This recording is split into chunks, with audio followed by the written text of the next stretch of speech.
Gli faccio finta di non capire. Cambio discorso lentamente e poi con un sorriso mi metto a pazziare.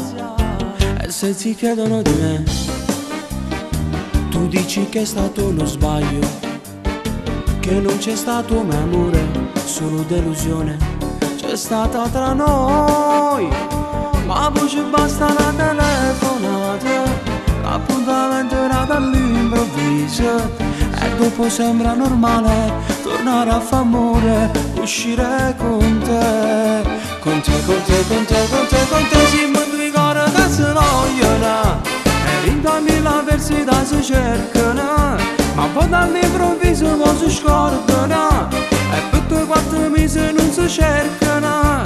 Ma noi siamo due cose che non cagnano, che vogliono stare insieme ma continuano a dirsi amore solo se si lasciano, a pensare tutto quanto poi si vattano, perché siamo due cose pazzi e te.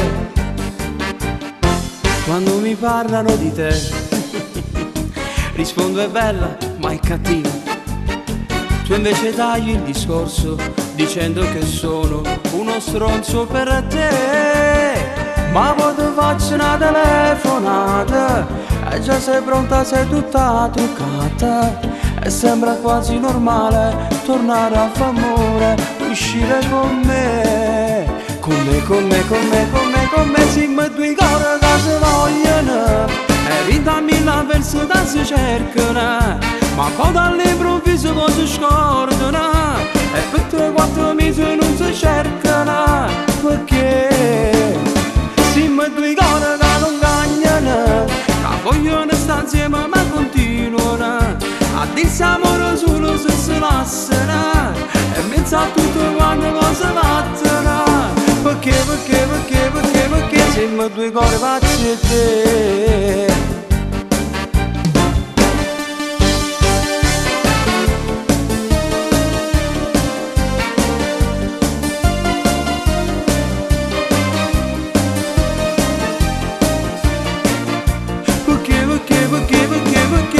Due cose che non cagnano, vogliono stare insieme ma continuano a dirsi amore solo se si lasciano e a pensare